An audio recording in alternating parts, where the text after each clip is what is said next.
Les invitamos a escuchar Hay mucha gente buena, un programa que dirige Almudena Delgado. Here comes the sun, here comes the sun, I say it's alright. Little darling, it's been a long, cold, lonely winter. Little darling.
Desde Alemania, esta noche una familia nos cuenta cómo es vivir la misión evangelizadora de cada uno de sus miembros, afrontando las alegrías, pero también las dificultades, como una grave enfermedad.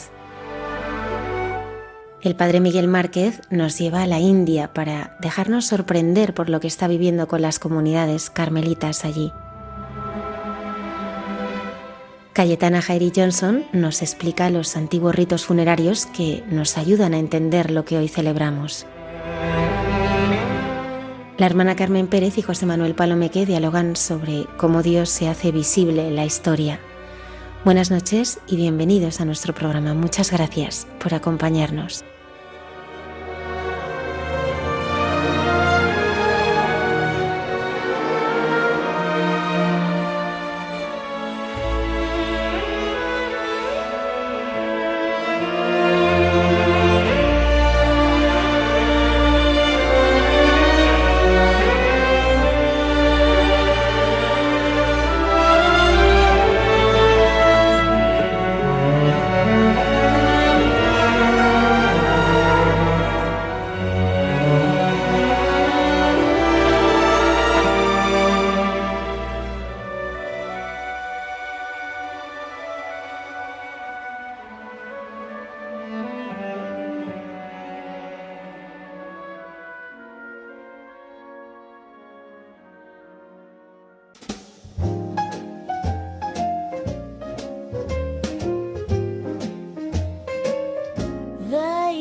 Aunque es un matrimonio joven, 35 años tienen ambos, Adrián Albero y Raquel Ruiz Clavijo ya son padres de 7 hijos y son una familia en misión en Alemania que han vivido recientemente episodios difíciles en su vida en los que han experimentado la fuerza de la cruz.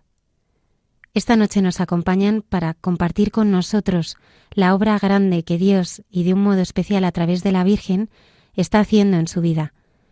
Buenas noches, Raquel y Adrián. Hola, buenas noches. Buenas noches. Raquel, Adrián, sois una familia en misión y vuestras familias también lo eran. ¿Qué es una familia en misión? Pues una familia en misión, vamos, las familias en misión sienten una llamada personal de Dios, a una llamada a dejarlo todo por anunciar el Evangelio en cualquier parte del mundo, por pura gratitud, al experimentar al final a Jesucristo resucitado en sus vidas concretas, ¿no? O sea, es el deseo que te da el Señor de querer dar gratis lo que gratis has recibido. Y así, o sea, nosotros hemos nacido en el camino neocatecumenal y somos misioneros de él. Es decir, que nuestros padres, o sea, mis padres, en el año 1995, el Papa Juan Pablo II mandó a mi familia a Nuremberg, que está en el sur de Alemania. Ahí hemos vivido 11 años. Luego, en el año 2006, hubo otra llamada para la nueva evangelización, que se llama Missio ad Gentes, o sea, misión para las gentes, no para los paganos. Y mi familia, junto a otras 5 familias que estaban ya en Alemania, nos mandaron a Chemnitz, o sea, el Papa Benedicto XVI, el que hace unos días murió, nos mandó a Chemnitz, que es la antigua ciudad de Carlos Marx, que fue el filósofo comunista que quiso imponer, digamos, su filosofía, su comunismo en esta ciudad. Nos mandaron aquí, finalmente, porque es una ciudad muy pobre y donde la Iglesia no está apenas representada. Pues mi familia igualmente se levantó, mis padres, en el año 91 y fueron enviados, o sea, todo es por sorteo y tú no sabes qué país te podía tocar. Entonces fueron enviados a Holanda. Y ahí, pues yo tenía 4 años y nada, o sea, lo de levantarse y dejar todo, realmente nuestros padres dejaron trabajo, comunidad, la parroquia, dejaron su casa, la familia, ¿no? Y fueron y partieron, ¿no? Sin nada, absolutamente en la providencia de Dios. Y nada, yo he vivido y crecido en Holanda y allí he experimentado, igual a Adrián, pues que Dios ha preparado todo. Podemos decir los dos, yo creo que no nos ha faltado nunca de nada. Y el tesoro más grande que Dios nos ha dado, gracias a que mis padres hayan dado ese paso, es el 100 por 1, pues que es lo que los hijos hayamos recibido la fe, ¿no? Que luego, pues claro, eso nos ha acompañado hasta hoy y nos ha dado la vida, que nos ha dado el poder vivir la vida de esta manera. Pues eso. Sí, quizás, o sea, decir también un poco que la misión es una forma muy particular, digamos, de vivir la vida, porque te sientes como muy protegido, ¿no? Estás con gente, digamos, que está en la misión, que ha dejado prácticamente lo mismo que tú, ¿no? Que el Señor le da estos dones, estas gracias, y pues te sientes un poco protegido de todos los ataques, digamos, del mundo, ¿no? De todo lo que viene de fuera. Y eso a mí personalmente y también a mi mujer nos ha protegido mucho, de muchos pecados también. Nos ha ayudado mucho en nuestra vida a tener un orden en nuestra vida y, por supuesto, nos ha ayudado también después en nuestro matrimonio. Adrián en Alemania y Raquel en Holanda. ¿Cómo os conocisteis? Pues nos conocimos en Italia, que fue en una convivencia del camino neocatecumenal con los iniciadores, y pues ahí nos vimos, porque estaban las familias de Holanda, de Francia y de Alemania juntas en esta convivencia. Nos conocimos y vimos que pues nos gustábamos y que el Señor, vamos, tuvimos una relación larga de 4 o 5 años a distancia, es decir, yo viajaba a Holanda, mi mujer pues a veces venía también a visitarme aquí a Alemania, y así estuvimos 4 o 5 años, sostenidos por el Señor, lógicamente, porque las relaciones a distancia son siempre difíciles.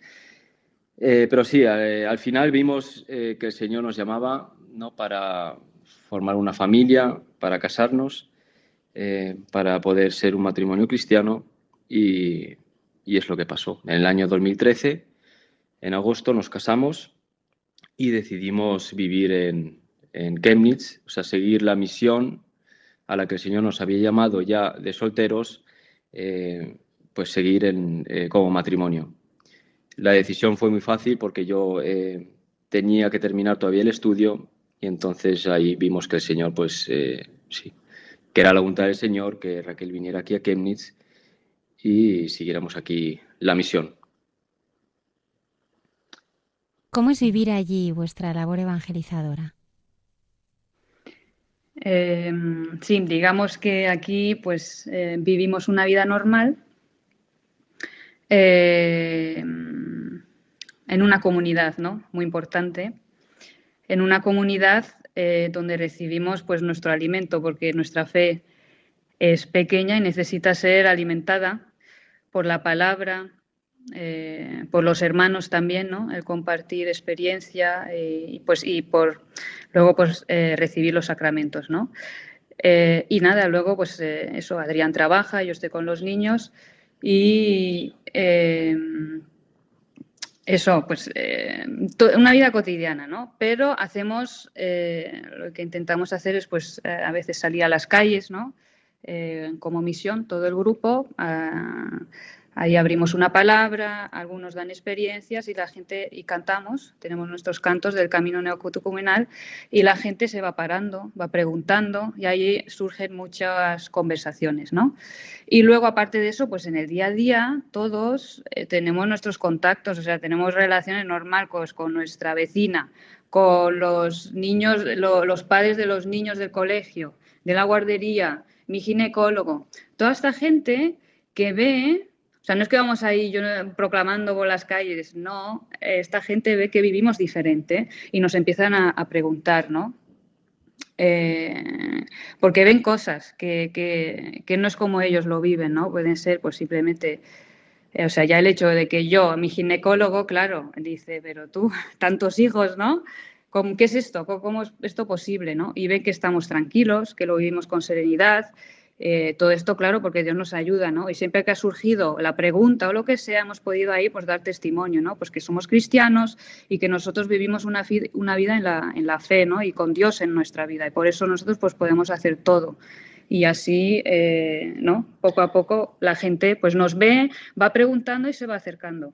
Sí, y esto si puedo comentar algo también, si esto de dar la vida, digamos, evangelizando, o sea, poder hablar con las personas, que al fin y al cabo el Señor es el que nos pone las personas delante.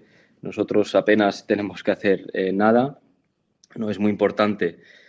¿Por qué? Porque nosotros estamos aquí no para vivir nuestra vida, para ser felices en el trabajo o ganar dinero, ¿no? Tener una vida cómoda, tener una casa, comprarnos una casa, tener todo, digamos, materialmente, sino estamos aquí porque, como dije al principio, ¿no? Para prácticamente dar nuestra vida, o sea, dar lo que hemos recibido, ¿no? Y lo digo porque es muy fácil también aburguesarse en la misión, es decir, todo te va bien, aquí todos tenemos trabajo, ¿no?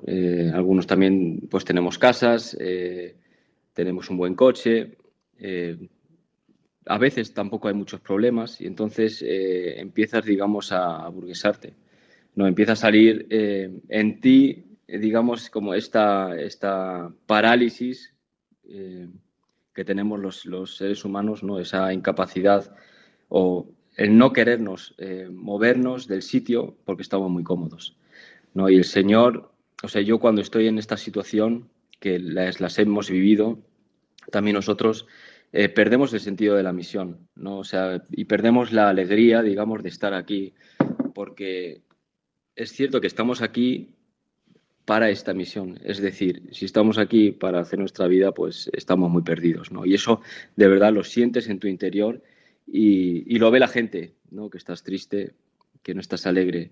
Y eso es contrario, digamos, a lo que el Señor quiere aquí para esta misión. ¿Cómo es la llegada de vuestros hijos y cuál es vuestra vivencia de fe? Vamos, nosotros nos casamos y enseguida me vino el primer hijo, Juan, que tuve, bueno, un embarazo bastante difícil con problemas y también un parto muy difícil. que yo ahí sí que dije, madre mía, ¿esto es tener hijos? ¿Esto es estar abierto a la vida? Vaya locura, ¿no? Me vinieron problemas con el riñón, porque el niño me lo aplastaba y los médicos me dijeron, probablemente lo tendrás con cada hijo, ¿no? Entonces yo dije, bueno, yo voy a perder el riñón así, ¿no? Pero nada, o sea, es que todo, me di cuenta que la apertura a la vida, a recibir los hijos que Dios quería, es un don, ¿no? Absolutamente de Dios, que no viene de mí. Y Dios nos lo dio en ese momento, o sea, di a luz a Juan y enseguida, después de un año, me quedé embarazada. O sea, vamos a ver, di a luz y a los 4 meses me quedé otra vez embarazada de Clara, nuestra segunda hija, y la verdad es que lo recibimos con alegría y sin ninguna preocupación. Hombre, las típicas, ¿no? Pero en paz. Y ahí Dios me enseñó pues que fue totalmente otra cosa. Y sobre todo que la vida es una cosa tan grande que quién soy yo para decir no a la vida, ¿no? Te das cuenta que cuando dices un sí al Señor, Él te da todas las herramientas y todo para cargar con sus consecuencias, que es pues una vida, ¿no? Y así tuvimos pues muy seguidos cada año hijos, sí, que al final pues era parte del plan de Dios y parte pues de nuestro ser testigos, ¿no? Porque eso chocaba mucho a la gente. Exacto, y en un momento dado de nuestra vida, teníamos creo que 4 hijos, pues hablábamos, mi mujer y yo, Raquel y yo, de que la vida nos va bastante bien, como dije antes, ¿no? Que parece que nos hemos aburguesado en esta misión porque teníamos de todo, ¿no? O sea, teníamos de sobra, digamos, y nos mudamos también con el 4 hijo a un piso bastante grande, bastante bueno. Teníamos un coche muy bueno y no sé, o sea, sabíamos, o sea, sentíamos que el Señor nos llamaba para otra cosa, ¿no? Y pues en un encuentro con la comunidad, digamos que habían como unas llamadas que se hacen en la comunidad también para los que sienten o se sienten llamados a la misión o a dar, digamos, o entregar su vida a Dios, ¿no? A dejarlo todo. Y entonces nosotros, aún estando ya en la misión, sentíamos que el Señor, también a través de su palabra, de estos encuentros con la comunidad, sentíamos que el Señor nos llamaba a dejarlo otra vez todo. Es decir, no a cambiar de ciudad o lo que sea, sino a poner toda nuestra vida de nuevo en manos de Dios. Es decir, Señor, haz tú con nuestra vida lo que quieras, ¿no? Que es un don, una gracia que no viene de nosotros. Y pues ahí empezó, digamos, sí, a girar nuestra vida a 180 grados. Empezaron las precariedades, que es una cosa que es parte de la misión, que eso no lo hemos dicho al principio, ¿no? O sea, la precariedad la tienes tú pegada siempre, ¿no? En la misión, y que es muy importante. ¿Por qué? Porque eso te enseña de que tú no eres nadie, ¿no? De que nosotros no somos nadie, de que nosotros no somos capaces ni de alimentar a nuestra familia. Y es lo que nos pasó en un cierto momento, que nos llegaban multas, nos llegaban pues, sí, muchas cosas para pagar, y empezamos a experimentar lo que es de verdad la precariedad de poder ir a hacer una compra, ¿no? Y yo soy ingeniero, ¿no? Y entonces yo decía, no soy ni capaz, o sea, ni como ingeniero aquí en Alemania soy capaz de alimentar a mi familia, ¿no? Y ahí veía que todo viene del Señor, ¿no? De que sí, todo viene del Señor. Sí, digamos que, o sea, nosotros, como hemos dicho al principio, venimos de familia que ha estado en misión, ¿no? O sea, somos misioneros como de toda la vida y hemos visto los frutos, ¿no? Por eso nosotros nos sentíamos llamados también a continuar en esta misión, ¿no? Que hay unos que no, que siguen pues otro camino, que vamos a ver, todos los cristianos estamos llamados a evangelizar, ¿no? Cada uno a su manera, pero nosotros sentíamos pues así, ¿no? De continuar en un país, en Alemania. Y claro, entonces en este momento donde nosotros ya, pues estando casados, habiendo recibido hijos, teniendo una casa, el coche, todo, ¿no?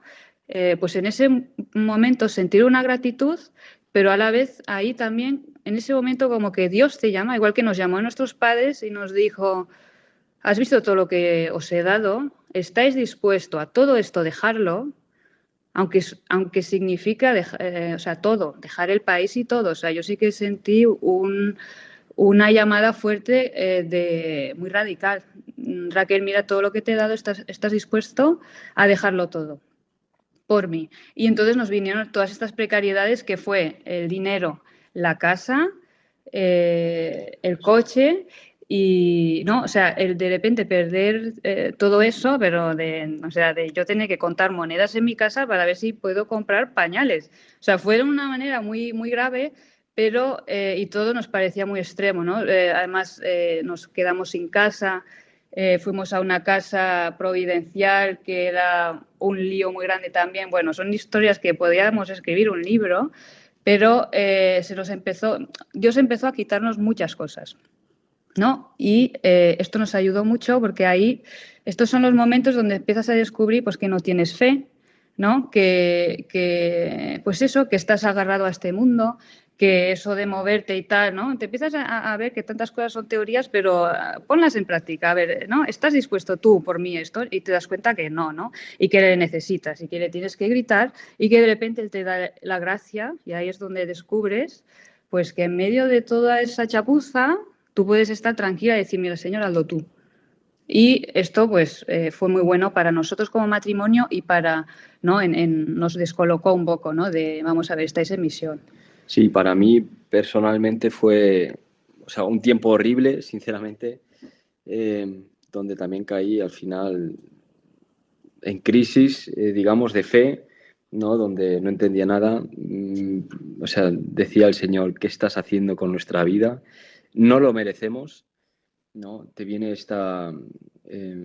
sí, el darte pena a tú mismo, ¿no? Que eso viene del demonio. Y en un momento dado, hablando entre nosotros, dijimos, pero es que a lo mejor el Señor nos está preparando para algo más grande, porque no es casualidad, ¿no? De que después de esta llamada que sentimos, de dejarlo todo, de poner nuestra vida a disposición del Señor, hayamos vivido la precariedad material, ¿no? Del dinero, hayamos vivido esta precariedad, digamos, o sea, de no tener prácticamente casi ni techo, ¿no? Y sabíamos que el Señor nos estaba preparando para una cosa, para un acontecimiento mucho más grande, ¿no? Y un año después, pues nos llegó la noticia de Raquel. Sí, o sea, di a luz a nuestro sexto hijo, que nació en la noche de Pascua. O sea, nosotros la noche de Pascua de ese año, del 2020, en plena pandemia, pues me tocó dar a luz y vamos, era una Pascua pues en el hospital, en un parto, que para mí, o sea, lo hemos vivido realmente como una Pascua, porque ese paso de muerte a la vida, pues vive perfectamente en un parto, que yo personalmente a un parto siempre llego muerta de miedo, tiritando literalmente, y pues bueno, con todos los miedos de qué puede pasar o no, ¿no? A mí físicamente, o sea, lo paso fatal y psíquicamente, ¿no? O sea, voy tiritando y me dicen las enfermeras siempre, pero si tú tienes un montón de hijos, has tenido un montón de partos, ¿no? Digo, no, pero es que yo sé lo que me espera y, ¿no? O sea, ahí yo me pongo a rezar. Y nada, y eso, pues este momento de sentir la muerte, ¿no? Que pasa de repente, pues que sale la vida, ¿no? Que ha terminado todo y hay una vida, ¿no? Y una alegría muy grande y que todo ha pasado.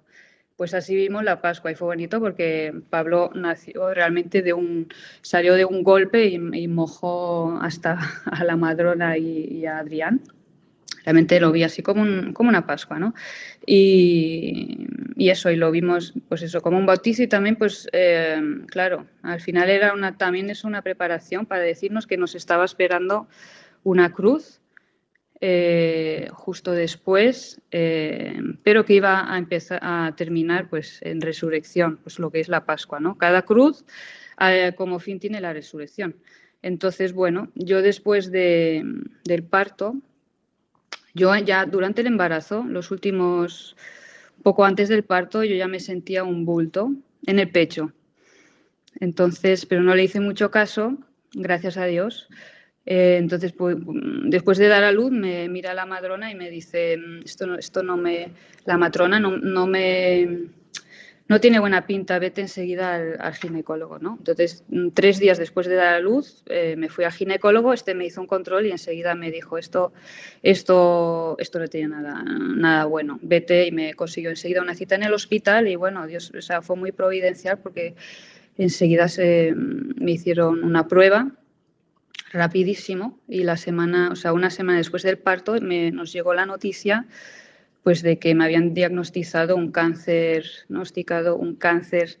de pecho maligno, se llama triple negativo, en tercer estado, y es pues el peor cáncer de pecho que te puede tocar. Es muy malo y muy agresivo y va muy rápido.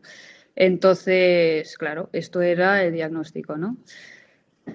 Y como era tiempo de corona, hay que decir también que, claro, Raquel solo podía entrar al hospital sola, yo tenía que esperar fuera en el coche, entonces fue el doble de duro, digamos, esa espera, ¿no? Hasta que te diagnostican, sí, este tipo de cáncer. De todas formas, yo, justo unos días antes de este diagnóstico, no sé, el Señor me dio como una certeza, ¿no? De que me estaba como preparando a esta noticia porque yo sentía que algo malo en ese sentido iba a pasar, ¿no? O sea, que no era una tontería, sino que era algo serio. E incluso se lo llegué a comentar también a Raquel, ¿no? De que nos tenemos que preparar, que esto puede traernos una noticia bastante dura. Y eso nos ayudó, sinceramente, a poder acoger bien, bien, en el sentido de en paz, esta noticia. Sí, digamos que recibimos la noticia, yo estaba en el hospital y bueno, gracias a Dios yo tenía el rosario y me puse a rezar, ¿no?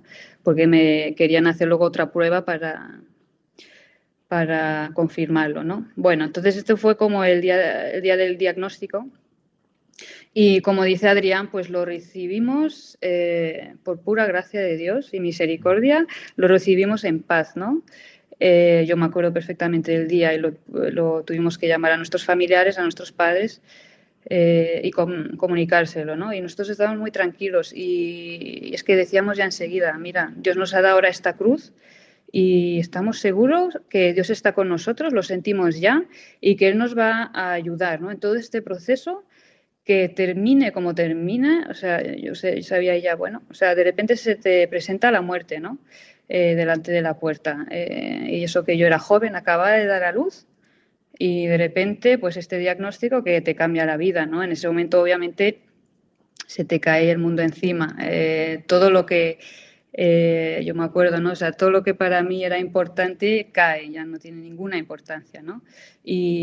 Pero es que te quedas, que sientes un acercamiento enseguida de Dios, ¿no? En ese momento, que fue muy importante y nos sorprendió. Y bueno, entonces, una semana más tarde tuvimos ya la cita con la oncóloga donde nos iba a explicar pues todo el proceso, que me esperaban un montón de pruebas para ver si había metástasis en el cuerpo. Luego me dijo también que probablemente era genético porque yo tenía a mi madre que tuvo también el mismo cáncer de pecho hace más de 22 años, que ha sobrevivido, gracias a Dios, pero al tener ya un poco de historia de esto, también algunos familiares y tal, pues dijeron, mira, tú tienes mucha posibilidad de que este cáncer sea genético. Y me explicó, bueno, si es genético significa que, aparte de que tus hijos, tus hermanos lo podrán heredar también, el 50%, pues significa también que tú tienes mucha posibilidad, aunque te hagamos tratamiento, pues que este cáncer vuelva, ¿no? Entonces significaba pues que me iban a quitar los ovarios, los 2 pechos, ¿no? Y todo esto. Entonces luego me explicaban pues quimioterapia a tope, el máximo, durante 4 meses, semanalmente, luego una dosis más fuerte los últimos 2 meses, cada 2 semanas, y luego al final una quimioterapia. Entonces, claro, te presentan el paquete y dices, madre mía, ¿no? Y ves también ahí la gente, ¿no? Estás en el hospital y ves ahí como un ambiente de muerte. O sea, yo eso me recuerdo, digo, madre mía, Señor, o sea, esta es la cruz que tú me has dado, ¿no? Yo me agarraba muchísimo el rosario, pero muchísimo. Digo, María, ayúdame, ayúdame, por favor, ¿no? Y bueno, manteníamos pues esa paz, ¿no? Con mucho dolor, pero ahí seguíamos, ¿no? En paz, vamos. Me hicieron todas estas pruebas para ver si yo tenía metástasis y vieron que había una mancha en el cráneo, ¿vale? Sospechosa. Y no terminaban de averiguar si era maligno o no, pero los médicos ya especialistas me decían que muy probablemente era maligno, ¿no? Tenía las características. Todo esto en el hospital, durante todas esas pruebas, fue muy providencial porque ahí Adrián le dejaron acompañarme. A veces los médicos no lo veían o simplemente y él pasaba, ¿no? Nos hacíamos los locos y él pasaba y no pasaba nada. Y otras veces pues les decíamos, es que yo el alemán, que es verdad, no lo hablaba ni entiendo todo bien, ¿no? Usábamos un poco esa excusa. Entonces él siempre estaba conmigo. Entonces, bueno, vieron que yo tenía esa mancha sospechosa y decidieron, para estarse ya 100% seguros, de hacerme una operación para quitarme el trozo y analizarlo, ¿no? Y eso, entonces me hicieron la operación, que fue justo el día 13 de mayo, que es el día de la Virgen de Fátima, ¿no? Que nos sorprendió un montón. Y claro, la gente, bueno, ya desde el diagnóstico y sobre todo ese día, la gente de nuestro alrededor, nuestros familiares, la comunidad y la misión entera, y misiones en otros países, conventos, monasterios, curas, todos rezando, ¿no? por nosotros. Y yo en ese momento también, al ser el 13 de mayo, yo también sentí, pues como la Virgen a mí me hacía una llamada, esta llamada que ella hizo a los pastorcitos, ¿no? ¿Estáis dispuestos a sufrir por la salvación del mundo, a sufrir por los pecadores, ¿no? Yo sentí que ella me lo decía, tú estás dispuesta a sufrir, Raquel, ¿estás dispuesta? Y yo en mí sentía un sí, ¿no? Con miedo, pero yo sentía un sí, ¿no? Y a mí me ayudó mucho también pues lo de ofrecer el sufrimiento, que es una cosa también pues que mi madre siempre me lo ha dicho antes, ¿no? En cada sufrimiento me decía, Raquel, pues tú ofrécelo, ¿no? Y en ese momento yo sentí una llamada muy fuerte de la Virgen, ¿no? De ofrece eso. Y a mí me daba también, pues me ayudaba, porque me daba también que este sufrimiento tenía un sentido mayor, ¿no? Entonces, pues bien, me hicieron la operación. Tuvimos que esperar 3 semanas hasta los resultados. Entonces yo después de la operación estuve una semana en el hospital que estaba más o menos bien, aunque veía muy mal porque como te tocan el cráneo fue una operación de 6 horas o algo así, porque claro, está muy cerca del cerebro. Fue todo muy delicado y yo acababa de dar a luz. O sea, pasó solo un mes, pero yo en el hospital estaba bastante bien. Yo me acuerdo que estaba haciendo unos laudes, pero como yo no podía leer, pues mi familia dijo, bueno, Raquel, te llamamos, hacemos un laudes por Zoom, ¿no? Así como en tiempo de la pandemia todo el mundo hacía todo por Zoom. Pues hacemos unos laudes y estaban todos tan tristes, obviamente por lo de mi diagnóstico y todo estaba tan precario y yo tenía todo tan en contra de que iba a ir bien la cosa, que yo me acuerdo, o sea, fíjate en ese momento qué espíritu me daba el Señor, que yo decía, pero si esto nos ayuda a todos a ver al cielo, si es que nosotros al final vamos al cielo, ¿no? O sea, yo tenía, me maravilla a veces, ¿no? Estas cosas. Pero bueno, luego yo de esta semana llegué a casa y ahí tuve, pues, lo que yo digo siempre, que mi primera caída, ¿no? El experimentar que la cruz pesa demasiado y te caes, ¿no? Y yo ahí llegué a casa y físicamente estaba muy mal. Sentía que mi cuerpo que había dicho basta, ¿no? O sea, yo había dado a luz y después de dar a luz, eso de reposo, nada. Yo he estado de aquí para allá, máquina aquí, máquina acá y luego toda la tensión, ¿no?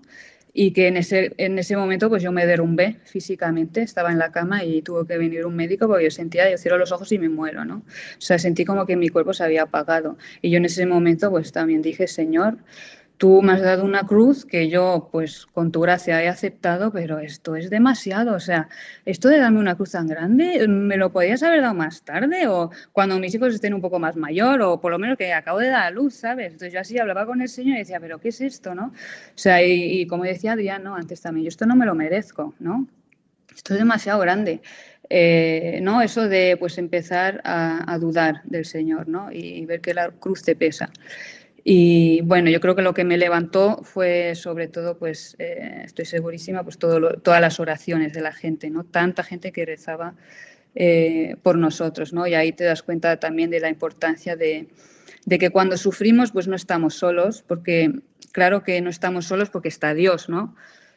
Con nosotros, pero es que está la Iglesia y la Iglesia pues es una riqueza, ¿no? Yo eso lo he visto en todos los momentos de sufrimiento, no solo en la enfermedad, pero también antes, como el tener una comunidad, tener pues eso, ¿no? La Iglesia que te viene pues con hermanos que rezan por ti.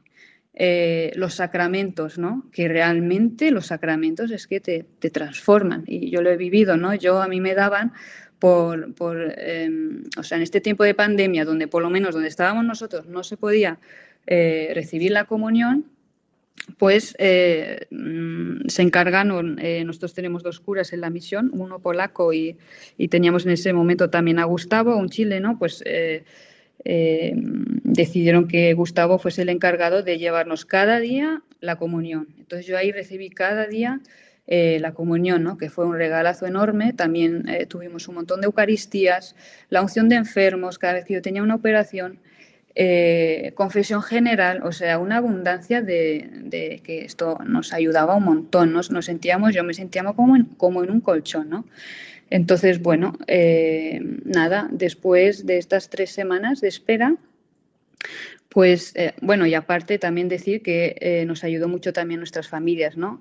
Se organizaron todos pues para venir siempre, yo tenía mi familia en Holanda, pues de venir desde Holanda pues cada mes hasta con nosotros, la familia de Adrián y tal, ¿no?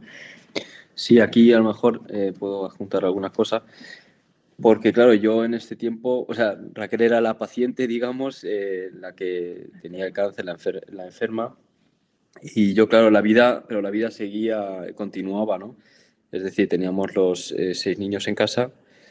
Yo tenía que trabajar porque acababa de empezar un proyecto, además, justo en ese tiempo. Y entonces, claro, se hacía todo, o sea, era pesante, pero veía que el Señor también a mí, ¿no? Me daba la gracia, digamos, de poder soportar con el peso, digamos, del día a día, ¿no? Y eso sí lo he experimentado y también pero también he experimentado ¿no? algunas caídas, es decir, yo siempre digo, en este tiempo de enfermedad, pues tenía en un oído al Señor y en el otro oído tenía al demonio. Y cómo puedo diferenciar, digamos, a quién estoy escuchando. Eso lo he averiguado en este tiempo, ¿no?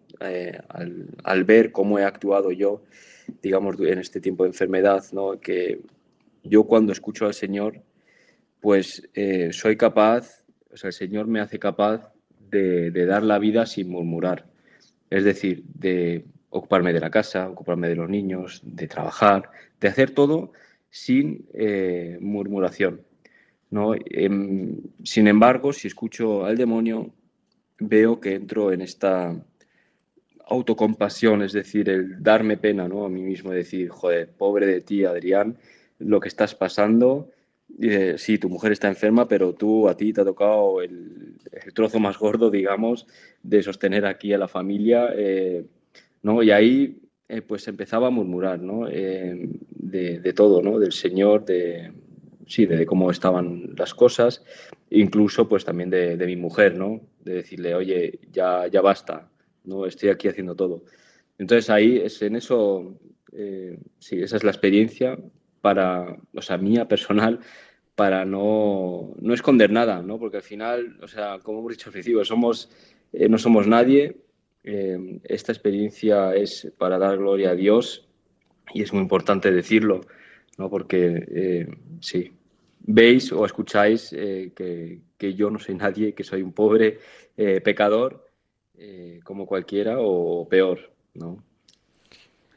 Raquel, ¿cómo viviste la merma física que ibas experimentando por el tratamiento? Debilidad, dolor, pérdida de peso, alergias. ¿Cómo se puede ver, cómo se puede vivir la cruz como una bendición? Bueno, pues yo digamos que, o sea, nos dieron, claro, a ver, después de estos 3 meses me dieron nos dieron la noticia de que no era maligno, ¿no? Me habían quitado un trozo de hueso del cráneo, lo habían estudiado y no era maligno. No saben lo que era tampoco, ¿no? Científicamente no se podía explicar. Pero así me decían, ¿no? Pues nada, así tantas cosas, ¿no? En el mundo científico y nada, o sea, lo vimos como un regalo de la Virgen, ¿no? Gracias a tantas oraciones, pues que al final, nada, pude por fin empezar la quimioterapia y nada, claro, empecé ahí, pues una cosa, pues eso, ¿no? Es cuando a vivirlo ya realmente, ¿no? Pues claro, se me empezó a caer el pelo, empecé a sentirme débil, muy cansada. Y bueno, lo que me pasó es que a las pocas sesiones de quimioterapia tuve una reacción de alergia bestial por todo el cuerpo, de piel. La piel se me puso de cabeza a pies, pues como hinchada, roja, picaba. Todo mi cuerpo estaba afectado y de hecho los médicos se quedaron un poco en shock, como que esto nunca lo habían visto. Nuestra oncóloga, que tenía experiencia de 35 años, decía, vamos a ver, esto es la primera vez que lo veo de esta manera. Está claro que tú, como cuando recibes la quimioterapia, hay muchos efectos, ¿no? Y uno es también muchas secuelas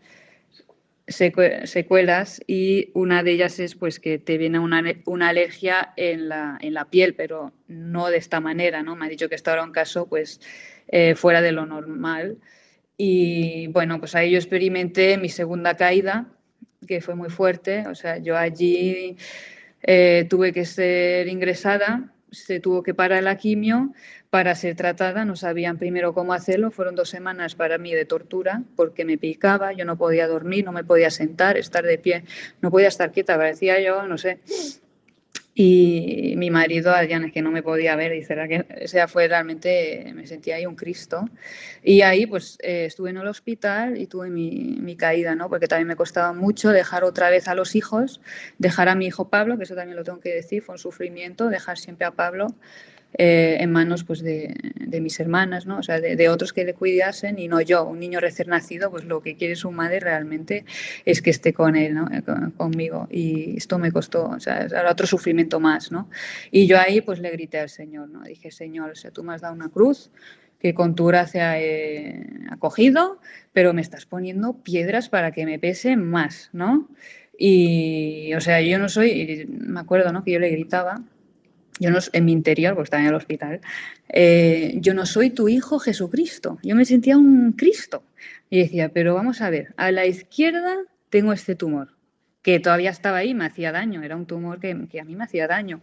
A la derecha tenía que, justo después de la operación de cráneo, me hicieron otra pequeña operación para ponerme un aparato debajo de la piel, que es lo que hacen hoy en día para la gente que recibe mucha quimio, para no estropearte las venas. Entonces yo tenía a la izquierda el tumor, a la derecha este aparato debajo de la piel.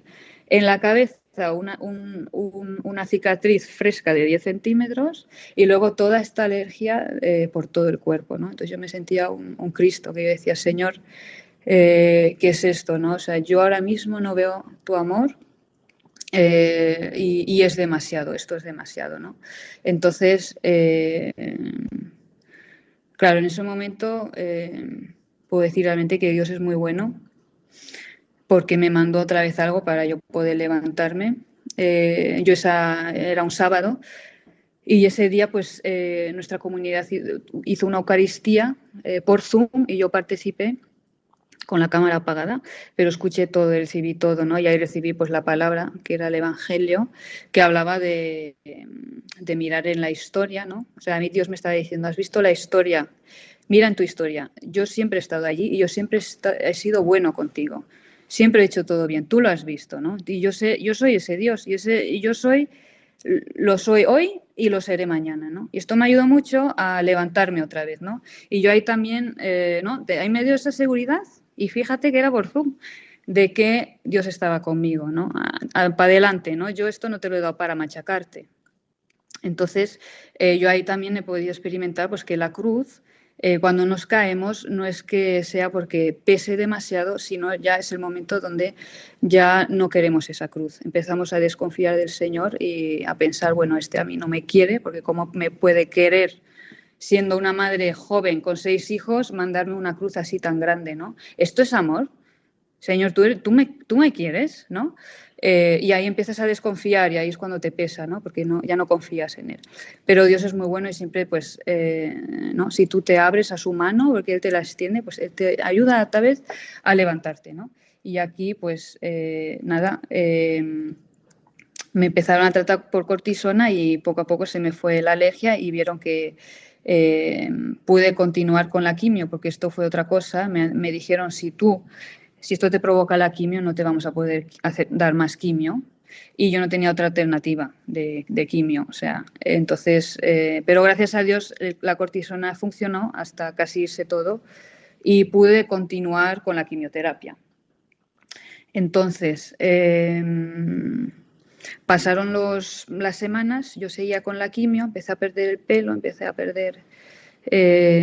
pues bueno, todo, se te va poco la vida, vas viendo cómo te vas muriendo poco a poco, pero en este tiempo experimentamos en nuestra casa una paz, ¿no? O sea, como te he dicho antes, recibimos muchos sacramentos, la comunión, un montón de gente que rezaba por nosotros. Entonces, nosotros este periodo lo hemos recibido, o sea, yo si lo puedo resumir en una palabra, yo diría la palabra abundancia. Yo es así como lo he vivido, ¿no? Que Dios me ha dado todo y sobre todo la paz y la fe y el vivir día a día, porque yo el mañana no lo sé. Y si yo empiezo a pensar en mañana, ahí entra el demonio, ¿no? Y empieza a ponerte ahí un panorama horroroso que no es así, porque el mañana no existe y existe el hoy. Y el hoy yo veo que Dios está, ¿no? Y así vivíamos.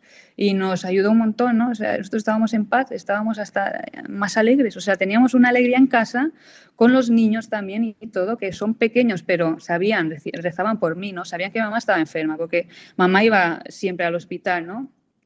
Pero los niños son tan simples que no veían como ya se me cayó el pelo, me puse un pañuelo y lo aceptaron todo, ¿no? O sea, yo veo como los hijos es tan importante que vean a los padres y si los padres, si en medio de los padres está el Señor, pues los hijos lo ven y empezaban a coger todo con naturalidad y bueno, vivimos en ese momento pues una alegría y un bienestar pues que no era de este mundo, ¿no? Y la gente que nos rodeaba, pues claro, esto lo veía, ¿no? Mucha gente que, yo me acuerdo, mi matrona, que todavía me visitaba, ¿no? Porque el Pablo era muy pequeño, una vez me vio por la calle y yo ya estaba con el pañuelo y ya, bueno, cambiada, ¿no? En ese sentido. Y ella me dijo, Raquel, te he visto más viva que nunca, ¿no? Y eso que estás, ¿no? Y para decirte que el ver que cuando nosotros entramos en nuestra cruz, o sea, Dios no solo te da una cruz no para aplastarte, sino para darte la vida, porque yo experimenté ahí una paz y un gozo que es un tesoro, ¿no? O sea, yo ahí me sentí porque es verdad, o sea, que Cristo ha resucitado, ¿no? Que esta cruz me ha llevado al sepulcro, que es un lugar de muerte, digamos, y yo ahí me he encontrado pues que el sepulcro está vacío, ¿no? Que Cristo ha resucitado. Y esto la gente lo veía a este Cristo que está en nosotros y se iba acercando, ¿no? Pero ¿por qué yo iba al hospital y claro, las otras mujeres, pero también las enfermeras o el médico, decía, pero tú, ¿de dónde sacas esta paz? ¿No? Entonces era siempre un momento, todo este periodo, donde nosotros continuamente hablábamos de Dios y hablábamos, pues eso, ¿no? Pues yo yendo al hospital, claro, o sea, también lo que eran las enfermeras, las otras mujeres que estaban enfermas, pues se me acercaban, ¿no? Y me decían, ¿tú por qué estás tan tranquila, ¿no? Y tan en paz? ¿De dónde sacas tú esta paz? Y ahí pues han sido tantas veces ocasiones pues donde podía dar mi experiencia, ¿no? Y Adrián igual en el trabajo, ahí donde estuviese, ¿no? A dar la experiencia pues de que tenemos a Dios en nuestra vida, ¿no? Y que realmente existe un Cristo que está resucitado y que vive y que está con nosotros. Y nada, entonces vimos todo este tiempo así, pues como una bendición, ¿no? De Dios, que estaba muy cercano. Y pues nada, iba pasando el tiempo y en un momento dado nos llaman unos hermanos de nuestra comunidad diciendo que iba a venir la Virgen de Fátima a Chemnitz, la Virgen peregrina, la estatua que hay en Portugal, pues se hizo una copia que la bendijo el Papa Pablo VI para Alemania especialmente. Y esta Virgen va pues por toda Alemania, y ¿no? de parroquia en parroquia, y se hace la adoración y estas cosas. Y tocaba Chemnitz, ¿no? Yo esto nunca lo había escuchado. Y este matrimonio nos dice, oye, que es que nuestros vecinos, que son de la parroquia donde van a exponer la Virgen, tienen ahora mismo a la Virgen en su casa, ¿no? Esperando para llevarla al día siguiente a la parroquia. Entonces ahí nos dijo, saben vuestra historia, están rezando por vosotros y os invitan para que, si queréis, pasaros por su casa para poder rezar con la Virgen tranquilamente, ¿no? Y entonces, claro, esto nos sorprendió un montón. Fuimos y, ¿no? Para nosotros fue realmente que la Virgen nos está visitando, la Virgen de Fátima además, y fuimos allí. Nos encontramos con esta Virgen peregrina de Fátima y 2 reliquias de los pastorcitos.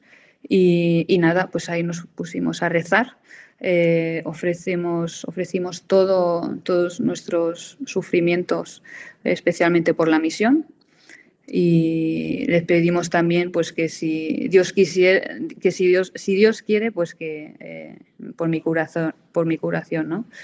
Y nada, fue un momento muy, muy bonito.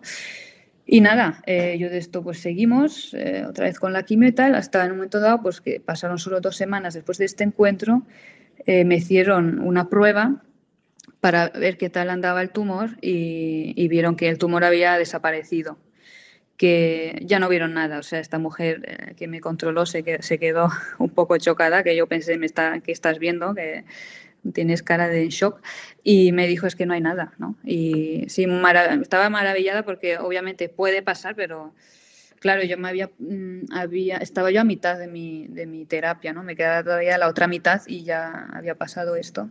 Entonces, bueno, lo vimos obviamente como un gran regalo de Dios a través de la Virgen, un milagro que Él nos hizo. Y nada, yo aún así tenía que seguir la quimioterapia y la operación y todo, sobre todo la operación también para ver si realmente quedaba algún resto y estas cosas. Entonces, bueno, y justo también este mes donde recibimos esta noticia de que el tumor había desaparecido, recibimos también los resultados del test genético, y ahí igualmente los médicos estaban muy asombrados de decirnos pues que no era genético, ¿no? O sea, yo tenía todo en contra y de repente me decían, es que no es genético, no nos lo explicamos, pero tiene usted mucha suerte, ¿no? Entonces, bueno, ahí nuevamente vimos que pues otro regalo del Señor, ¿no? Y nada, luego en noviembre, o sea, pasaron 2 meses más, tuve una quimio ya muy fuerte, la última fase, y luego ya pues me hicieron la operación donde vieron que efectivamente ya no había nada. Me hicieron también las pruebas de los ganglios, estaba todo libre, ¿no? Y nada, entonces en diciembre, que fue el mes donde ya nos dieron la charla final para concluir todo, y ya me faltaba solo una radioterapia en enero, pero que prácticamente ya me habían declarado curada, ¿no? Entonces yo en este mes, pasando ya por esa noticia y todo bien, pues entró en mí como una duda, ¿no? Un poco una lucha interior. Depende, porque la gente, claro, hoy ha pasado un milagro, ¿no? Y la Virgen y tal.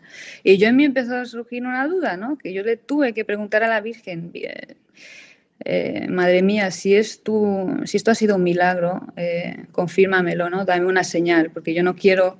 yo quiero saber si realmente fue un milagro y si fuiste tú, ¿no? Porque yo no quería hacer una historia de algo que no era, ¿no? O sea, yo así, ¿no? Un poco no quería ofender a Dios, y le pedí a la Virgen que me diese un signo de que si fuese realmente un milagro, ¿no? Y que había sido ella. Entonces, bueno, pasaron 2 semanas y era el 1 de enero, que es el día de Madre de Dios y Madre Nuestra. Pues ahí me entró la regla por la mañana muy prontito.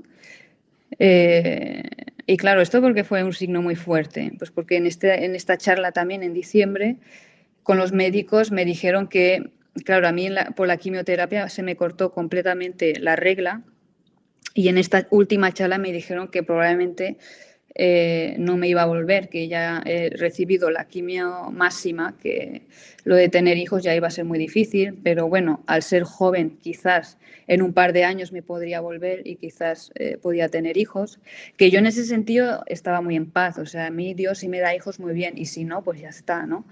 Pero me dijeron eso, ¿no? Y esto fue 2 meses después de la última quimioterapia, me entró la regla, ¿no? Entonces, para mí, que luego también se lo comunicamos a los médicos y ellos nos dijeron, mira, esto es un signo muy bueno porque significa que tu cuerpo está bien, que estás recuperada, ¿no? Entonces, para mí fue realmente pues la Virgen que me dijo, Raquel, mira, sí, fue un milagro y ya está. O sea, este capítulo cerrado y ahora empiezas uno nuevo, ¿no? Y lo que Dios quiera, ¿no? Para adelante, ¿no? Seguimos con la vida. Adrián, ¿cómo lo vivido os ha ayudado a vivir el momento presente? Pues mira, o sea, ahora vemos las cosas de otra manera, ¿no? Con otros ojos. Mientras el Señor nos dé la gracia, pues lo vemos con los ojos de la fe, ¿no? También todos los sufrimientos que nos vengan, todas las persecuciones, sea con los niños en el colegio. Después vemos también, sí, muchos frutos que ha traído, digamos, esta enfermedad, porque nosotros nada más, sí, terminar, digamos, esta terapia, o sea, Raquel, estaban haciendo, digamos, en nuestra comunidad un encuentro de palabra con gente alejada de la iglesia, o sea, con gente pagana que no conocía a Jesucristo, ¿no? Y entonces el cura, Gustavo, el que digamos, nos llevaba siempre los sacramentos, nos invitó a este encuentro para poder contar un poco la experiencia que hemos vivido durante esta enfermedad y así poder a lo mejor pues ayudar a estas personas, ¿no? Y de este encuentro, digamos, ha nacido una comunidad cristiana nació una comunidad cristiana de 16 personas, ¿no? Que eso fue un milagro muy grande. En los 17 años que estamos aquí en Chemnitz, digamos, nunca habían visitado, digamos, tantas personas estas catequesis para adultos y jóvenes que hacemos en el camino. Y pues lo vemos como un fruto, ¿no? de esta enfermedad. Y después, sobre todo, viendo, digamos, la gente que ha entrado, ¿no? Que ha sido la gente más pobre. O sea, tenemos de verdad gente que ha estado metido en la droga, que ha estado metido en el alcohol, que tiene depresiones muy fuertes. Tenemos también a una vagabunda, o sea, una sin techo, que nunca falta a ninguna liturgia, es la más alegre, digamos, de todos, ¿no? Es decir, el Señor de verdad cumple su palabra, ¿no? Cuando dice que no ha venido, que el médico no, o sea, que los enfermos son los que necesitan el médico y no los sanos, ¿no? Entonces vemos de verdad que el Señor cumple su palabra también en esta misión y Sí, también como esta cruz pues nos ayudó mucho en el matrimonio, ¿no? Nos ha dado mucha unidad, porque todo lo que es el sufrimiento con Cristo pues une, ¿no? Entonces nos ayuda mucho como matrimonio a crecer, también con los hijos, ¿no? Ya, o sea, cambia todo, ¿no? Eso fue un gran fruto. Y luego otro fruto también que quería comentar es pues que yo poco después me quedé embarazada de Miriam, nuestra 7ª hija, Miriam que significa Madre de Dios, y fue en un embarazo donde, claro, todos los médicos estaban muy cuidadosos, pero todo fue muy bien, no tuve ningún problema, la niña siempre ha estado perfectamente sana y también nació y estaba perfectamente, ¿no? El parto fue particular porque ella fue una niña que nació con la cabeza mirando hacia arriba, ¿no? O sea, los niños de forma natural nacen con la cabeza hacia abajo, pero algunos se dan la vuelta al último momento, ¿no? Y se llaman los miraestrellas, pues son los niños que, pues con la carita para arriba, ¿no? Que hace que el parto sea más doloroso y dure más, ¿no? Pero para mí, pues fue un signo muy bonito también de Dios, ¿no? Que nos decía, mira, en esta vida nueva yo os invito a mirar al cielo, ¿no? A mirar hacia arriba, ¿no? Que es esta, ¿no? A través de Miriam, ¿no? Que este regalo de Dios, ¿no? Que nos ha dado, esta vida, que al final de la cruz, ¿no? También, ¿no? Como signo. Raquel, Adrián, muchísimas gracias por habernos acompañado esta noche y por este testimonio que nos ha hecho a todos tanto bien. Muchas gracias a vosotros y repito que sirva para la gloria de Dios y para que pues, pueda ayudar a quien nos esté escuchando. Sí, yo solo quería decir una cosa, ¿no? Lo de la gloria a Dios, porque nosotros nada más el diagnóstico hicimos una Eucaristía en casa y se abrió una palabra al azar y salió la palabra de Lázaro, ¿no? Que dice, ¿no? Que la hermana de Lázaro va corriendo a Jesús y dice, Señor, Señor, que tu amigo Lázaro está enfermo, ¿no? Y que va a morir, y que Jesús le dice, no te preocupes, que esta enfermedad no terminará en la muerte, sino que servirá para gloria de Dios, ¿no? Y esto es lo que hemos visto, ¿no? O sea, ha sido todo un tiempo de enfermedad al final para dar gloria a Dios, ¿no? Y para evangelizar, porque hemos visto que ahora lo que hacemos, o sea, Dios ha hecho tanto, ¿no? Y estamos evangelizando, ¿no? Y eso es donde, en el punto que estamos ahora, ¿no? ¿Evangelizar para quién? Pues a mí se me ha abierto realmente, Dios me ha enseñado a los pobres. Yo me pregunto, Señor, ¿por qué de esta manera? ¿Por qué has permitido un milagro, ¿no? Yo, claro, tantas cosas que han pasado que yo guardo en mi corazón, ¿no? Y yo de una cosa estoy segura, que ha servido. No porque hay un cura aquí que siempre nuestro cura que nos dice, no preguntes el por qué, el para qué. Y yo sé que es para ellos, para los pobres, que yo estoy llamada a vivir entre ellos, a ser como ellos y a vivir para ellos, a entregar mi vida para ellos, ¿no? Que yo veo que ellos son para mí también un ejemplo, porque ¿qué hacen los pobres? El no tener nada hace que tú cojas todo, todas las cosas que lo que te manda el Señor las cojas, porque te sientas pobre y ahí te enriqueces, ¿no? Para mí es una palabra, los pobres para mí son una palabra, ¿no? Entonces esto nos ha ayudado mucho. Muchas gracias, Raquel y Adrián. A vosotros. A vosotros. Hasta pronto. Bueno. Que yo vea, que te vea, que yo sienta tu saliva en mi ceguera, que hagas con mi polvo barro, que untes con tu barro en ella, que me laves con tu agua y que yo vea, que yo crea, que se encarne tu palabra en mi miseria, que se rompa mi vasija y el tesoro que hay en ella se derrame por el mundo hasta que crea. Que yo muera,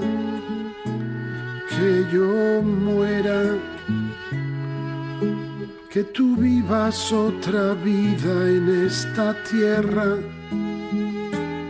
que se escuchen tus palabras, que se goce tu presencia, que te conozcan los hombres y te crean.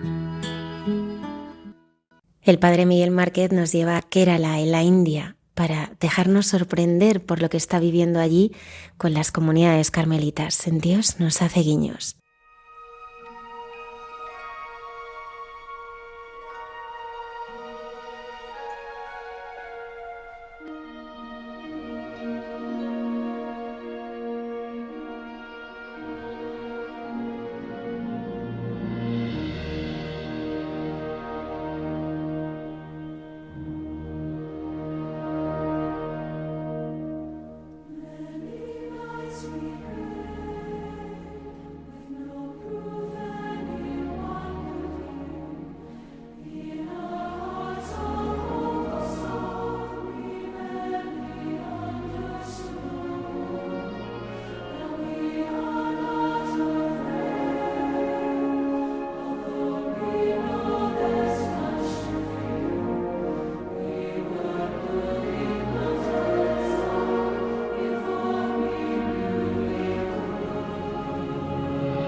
Buenas noches a todos, confiando que estéis con paz y queriendo vivir este momento como un momento de oración compartida, me encuentro en un lugar donde no me va a ser posible evitar los ruidos.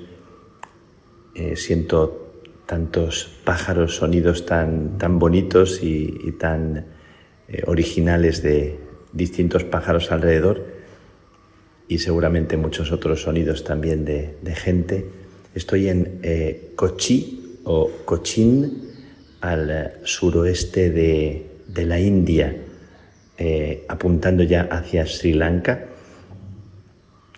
en el estado de Kerala, famoso estado de Kerala, que de los estados donde hay más cristianos en la India, mayoritariamente hindú. También aquí al lado y en este contexto, algunas mezquitas. Por la mañana, a las 5 de la mañana, suena potente el sonido del muhaidín que llama a la oración, y me encuentro en una de las casas de formación de nuestros estudiantes de filosofía, con una comunidad preciosa de hermanos que comparten vida en un rincón lleno de vegetación, como en una selva, como tropical, y muy bello, un contexto que suena y se siente muy, muy fecundo, y donde estos hermanos viven su fe compartida.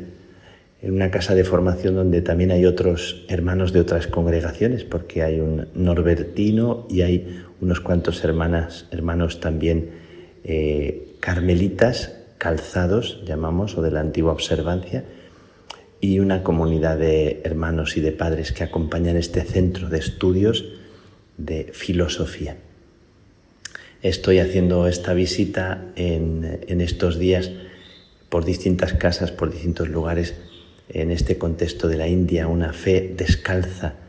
A mucha gente le llama la atención y le sobrecoge, porque en todos los templos, también de la cultura hindú, los zapatos, las sandalias, se dejan fuera del templo, de la capilla, de la iglesia, y me gusta mucho esta descalcez en la iglesia, en el templo, que es todo un símbolo. Con esa fe descalza que vive la gente en un contexto no fácil. La India es un contexto ahora no fácil para los cristianos. Hace muchos años, digamos 30, 40 años, los frailes recuerdan las muchas conversiones de personas al cristianismo. Ahora hay una ley en algunos estados de prohibición de conversión, y hay acusaciones y hay denuncias cuando se siente o se sabe que alguien se ha convertido. Decían de algún seminario donde habían acusado de que había gente que se había convertido, habían entrado en algún seminario. Bueno, más allá de los casos concretos, la fe cristiana, el cristianismo, el catolicismo ahora en la India no está fácil, y sin embargo se percibe una fe tan espontánea, tan bonita, de la gente que vive con esa naturalidad, y les ves rezando, y ves en las iglesias las mujeres con los saris de colores, y los hombres cada uno en un lado de la iglesia, pero con una actitud que te sobrecoge, que te mete en oración, y como cuando te ven te miran con una sonrisa de respeto, de sobrecogimiento. Me llama mucho la atención cómo esta sociedad respeta tantísimo a los hombres y mujeres religiosos, y lo consideran como una presencia de Dios que les visita, que se hace presente, y te piden la bendición. Si te ven dando la bendición a alguien, te la piden como con tanta emoción y tan sobrecogidos. Lo hacen espontáneamente los frailes cuando hablamos con cada uno estos días, que estamos escuchando a tantísimos hermanos. Al terminar de hablar siempre se arrodillan y te piden la bendición con un gesto espontáneo. Estamos compartiendo la fe, compartiendo las celebraciones con estos hermanos de la India, en este contexto casi al sur de la India. El sur es Kanyakumari, es el punto más extremo al sur de la India. Kochi o Cochin está un poquito más arriba, no mucho, Y desde aquí, dando gracias a Dios por poder vivir este encuentro, este momento, estoy dejándome envolver también por comunidades y por hermanos que viven una espiritualidad muy rica. Tengo que decir que en este contexto también los carmelitas tienen como una palabra muy bonita en el contexto de la espiritualidad de la India, que siempre nos suena a nosotros en Europa, en Occidente, como tan rico, una cultura tan rica, tan ancestral. Y me encanta que hay frailes y hermanos que conectan la espiritualidad del Carmelo con la tradición, con las tradiciones también de la espiritualidad, honda espiritualidad hindú, haciendo relevante también el mensaje de los carmelitas, de San Juan de la Cruz, de Santa Teresa, y de una figura que hemos mencionado estos días atrás, de Santa Teresita del Niño Jesús, que es increíble hasta qué punto también llega a los rincones más perdidos de la India. Estoy compartiendo con estos hermanos y visitando algunas comunidades de formación. Me sobrecoge mucho ver estos últimos 3-4 días estar en comunidades donde hay una integración de los hermanos tan bonita. Hemos visitado una comunidad donde hay unos cuantos frailes enfermos y mayores que se mueven a cámara lenta, que se mueven despacito con su andador o con su bastón, vienen por los pasillos despacito, cuidados por algún enfermero, por alguna persona que los frailes les facilitan, y también por los mismos hermanos de la comunidad. Me sobrecoge esta combinación de hermanos ancianos enfermos. En esta comunidad donde estuve antes eran 4 o 5, uno ha muerto, ha fallecido hace poquito, y hermanos jóvenes que están estudiando. Un grupo de unos 10 hermanos que estudian teología. En esta casa donde estoy son los filósofos, y cómo se ocupan de ellos con un cariño especial, cómo se dedican a ellos, cómo les prestan atención. Me llama mucho la atención cuando veo a frailes cuidándose unos a otros. Me llama la atención no porque no lo hagamos en otros sitios, pero porque a veces también se supone que los hombres somos como más despegados en los conventos, que cada uno está a su tarea, a su labor, a su pastoral, y sin embargo me encanta cómo se cuidan unos a otros y cómo se preocupan y cómo agradecen, juntan sus manos los ancianos y te saludan esperando la bendición también, inclinando la cabeza. Me ha gustado mucho la actitud del superior, del formador, preocupándose de todos, poniendo todo a disposición y teniendo todo a punto para cada uno.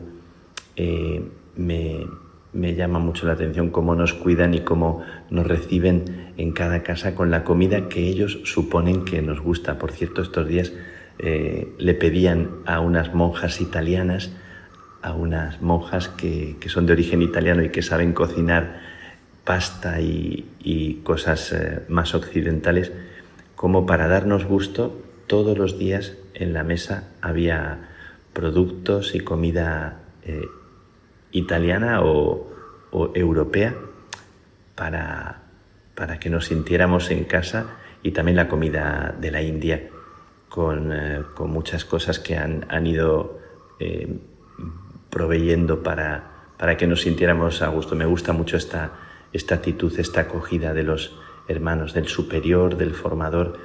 Y quiero compartiros que esto que me resulta tan bonito, que un formador esté implicado con ellos, que trabaje con ellos en la huerta a pesar de su dolor de espalda, a pesar de que tiene dificultades físicas, siempre está con ellos para trabajar, es el primero en disponerse para lo que haga falta, también para el deporte, y cómo se sienten en confianza, en libertad para hablar, para compartir. Tan importante sentirnos acompañados y tan importante tener hermanos que acompañan, que son formadores con la vida. Esto que me parece como que ahora es algo fundamental, formadores con el ejemplo, formadores con el testimonio de su propia entrega.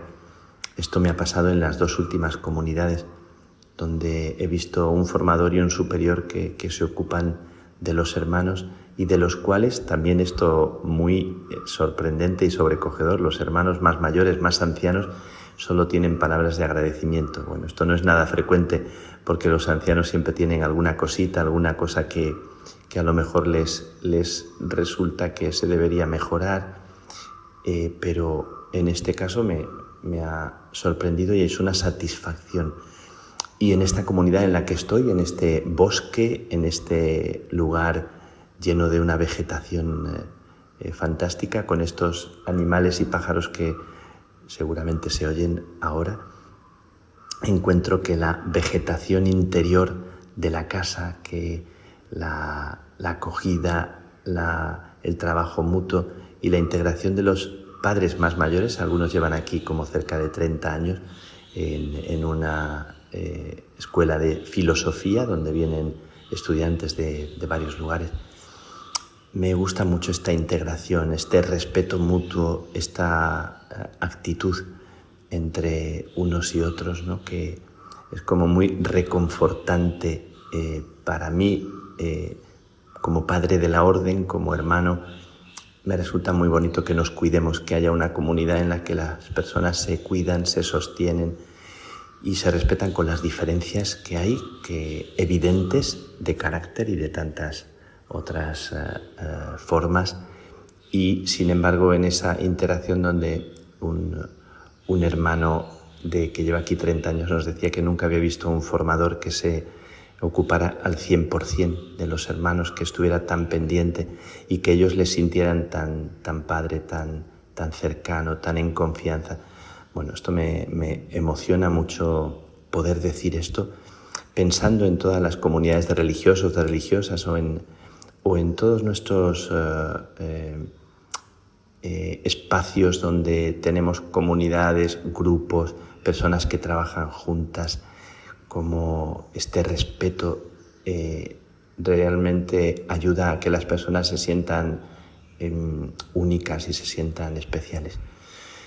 Bueno, pues también en una comunidad, en la comunidad anterior, donde hay algunos de los ancianos que me decían muy también edificados, que es uno que va a cámara lenta y siempre llega más tarde porque le cuesta mucho caminar y siempre está pendiente de si alguien falta, de si alguien no ha llegado, para pedir que vayan a preguntar por él, y él es de los que está más necesitado de ayuda. Me gusta mucho también cómo las personas que son más cuidadas tienen a veces estas actitudes también de preocupación por los demás. Estamos en este contexto de la India, de mis hermanos, de una espiritualidad también muy concreta. Hemos visitado también un hospital que tienen los hermanos aquí, un centro de medicina ayurveda. Me ha sorprendido mucho esta medicina. Hemos tenido también alguna sesión donde nos han dado algún masaje en la espalda, unos enfermeros que se dedican también a través del cuidado del cuerpo a sanar algunas dolencias.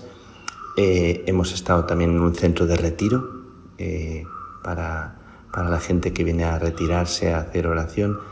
Hemos celebrado la Eucaristía en una iglesia donde diariamente vienen como unas 300, 400 personas. Me sobrecoge mucho esas iglesias donde rezan todos y cantan tan al unísono, de una forma tan bonita que te sobrecoge. Las mujeres a un lado con esos saris llenos de colores y los hombres al otro lado, pero con una fe. Una gran parte de la iglesia no tiene bancos, se sientan en el suelo y eso también nos sobrecoge, todos descalzos. Hemos dado gracias por esta pastoral, esta fecundidad del Carmelo, de la iglesia aquí, en este rincón del mundo, no fácil, y he bendecido a Dios por estar aquí y por poder participar y dejarme evangelizar, dejarme también envolver. Bueno, en este contexto me llega la oración de una pequeñita, Cande, desde Uruguay. Me llega una oración de Cande en este contexto de la India, donde dice que quiere mucho a la Virgen María, de 4 añitos. Rezamos mucho por ella porque su madre tuvo dificultad en el parto y y no quiso tomar medicinas o calmantes y al final nació Candé después de mucha oración. Y uno esto también a esa espontaneidad de los niños que queremos también vivir. Y Candé, que decía en una oración que venía a rezar a la Virgen pero no sabía qué decirle y que quería saber un poco qué es lo que ella hacía, ¿no? Bueno, me sobrecoge también. En este contexto que les digo a los hermanos que lo que más esperamos es la autenticidad, la espontaneidad, la transparencia, la simplicidad, y que el camino de la espiritualidad es el camino de la simplicidad, y cómo eso brilla cuando estamos desprendidos de nosotros mismos. Bueno, en este contexto me sale mucho bendecir y dar gracias por esto mismo, por la gente que encontramos que con esos ojos abiertos que nos miran y con esa actitud, con las danzas que nos han también homenajeado en algún momento, alguna danza tan bonita, cómo refleja la riqueza y la belleza del espíritu del ser humano donde quiera que estemos, y como este desafío de comunión y de unión, les he dicho también aquí que tenemos este desafío de ser familia, de estar en comunión y de celebrar y respetarnos unos a otros.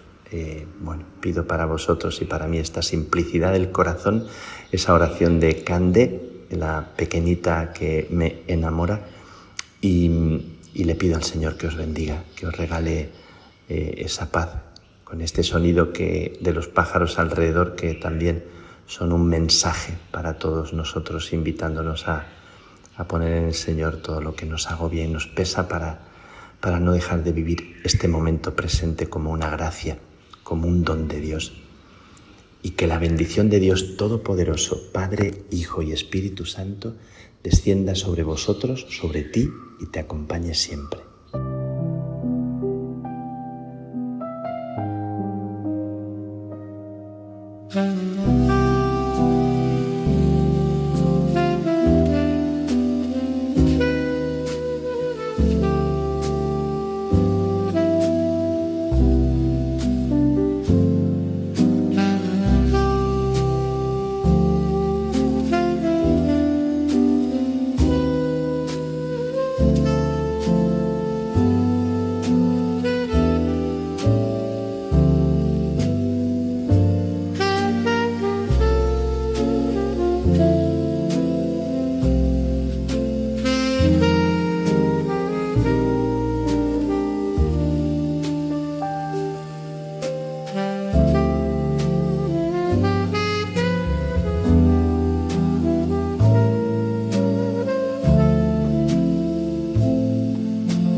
En Jesús en su tierra, Cayetana Jairi Johnson nos explica los antiguos ritos funerarios que nos ayudan a entender lo que hoy celebramos.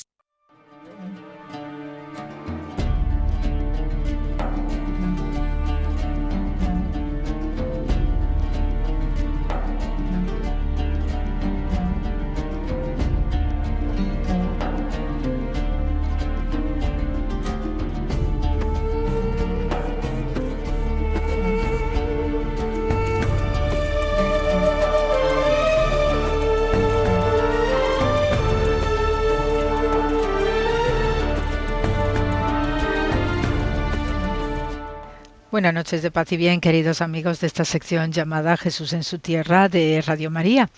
Y bien, pues arrancamos esta semana pues el nuevo mes de noviembre y tiene una, digamos, relevancia muy particular porque suele estar asociado ya desde los primeros días del mes, las fechas del 1 y el 2 de noviembre, con el mundo de los santos y el mundo funerario en particular. Y de hecho, a lo largo de todo el mes de noviembre, pues se suele considerar pues un mes que dedicamos al recuerdo de nuestros ancestros, que aunque se les debe recordar todos los días del año, pero en particular el mes de noviembre hay una atención especial porque también el mes de noviembre, puesto que ya es un mes que refleja lo que es el recogimiento de lo que es el frío, el recogimiento de una mayor oscuridad ante la luz, ya que estamos ante la antesala de lo que va a ser el invierno, pues se refleja esta situación y estas actitudes propias de lo que es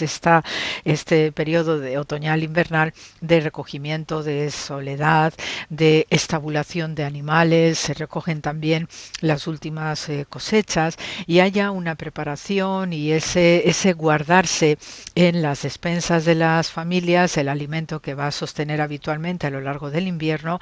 Igualmente la actitud nuestra pues también pasa por abrigarnos más, en este sentido de protegernos también de los fríos que son propias de estas fechas. Por la misma razón que hay este recogimiento propio del mes de noviembre, pues hay esta asociación también mítica en nuestra historia humana y biológica acerca del recuerdo de nuestros parientes, de todos aquellos que se nos han ido desde este plano terrenal, sean familias, sean amigos e incluso nuestras mascotas, ¿no? Entonces en esto pues hay diversos calendarios de también diversas culturas que desde la antigüedad pues nos vienen digamos chivando a través de lo que encontramos como arqueólogos y también a través de textos y de material epigráfico, pues cómo era la vida en ese pasado desde la antigüedad a nuestro presente acerca de lo que es este recuerdo, ¿no?, de nuestros muertitos. Entonces, por nuestra civilización compartida entre el Próximo Oriente y lo que es el resto del Mediterráneo en la antigüedad, pues nuestra referencia más directa y más particular la tenemos con el contacto directo de lo que es el mundo romano, donde sí se observa pues también que hay una fuerte importancia a la hora de interpretar a nuestros muertitos y también depende de lo que es la situación o el estatus social de aquellas personas que fallecen, ¿no? Entonces pues hay una variedad, hay una tipología que también pues a poco que uno visite Roma pues puede encontrar todas las magníficas tumbas que hay a lo largo de la Vía Apia. También pues hay estructuras que solemos conocer con el nombre de mausoleos y habitualmente pues hay una atención particular a la hora de la estética de las necrópolis o de los cementerios, de reflejar lo que es el mundo de los vivos, que también se va a replicar en el mundo de los muertos. Por ello, pues a veces las tumbas y sobre todo cuando tenemos cementerios que son históricas, pues suelen reflejar algo que sea parecido a un hogar, a una casa, porque se considera que los muertos pues suelen replicar en un más allá pues más o menos la vida que han tenido en el presente, ¿no?, que les haya tocado vivir. Por ello pues dentro de todas las tipologías de cementerios y de tumbas pues tenemos auténticas maravillas, auténticas joyas que también pues aquellos que les guste visitar los cementerios pues evoca pues una cierta nostalgia acerca también de la soledad de los muertos, ¿no? Incluso por aquellas tumbas que a veces observamos que están abandonadas, que no hay nadie que les cuide, nadie que les ponga unas flores o unas piedras según la costumbre judía. Y por ello pues tenemos todos estos sentimientos que evoca entre la nostalgia y el sentimiento pues todo lo que es el mundo funerario. Desde el punto de vista de la costumbre romana pues sí que sabemos que desde tiempos muy antiguos pues existía más la costumbre de la cremación y de guardar las cenizas en unas urnas que a su vez se ponían en unos nichos, ¿no?, de tipo columbario, que eso es lo que nos dan los nichos que tenemos en nuestros cementerios. Pero con la llegada del cristianismo pues sabemos sabemos que hubo una mayor influencia acerca de la inhumación, ¿ok? Es decir, construir o tallar sarcófagos donde pones el cuerpo entero, porque también gracias a la nueva religión cristiana pues se da esta creencia en la resurrección y por tanto la cremación pues va a ser muy difícil para que la persona pueda vivir, ¿no? Pueda resucitar, puesto que se le ha quemado el cuerpo, ¿no? Igualmente, pues como os decía hace unos momentos, pues las tumbas suelen reflejar lo que es la clase social romana, y en el caso de las clases o la gente que era más pobre, pues había tumbas colectivas, y estas tumbas colectivas se llamaban puticuli, ¿ok? Y también pues se les solía enterrar a estos enterramientos colectivos con lo que es una ánfora muy discreta para hacer libaciones, etcétera, porque también pues sí, aunque fueran tumbas de pobres, pero sí que había una preocupación por velar por estas tumbas colectivas haciendo libaciones, ¿no?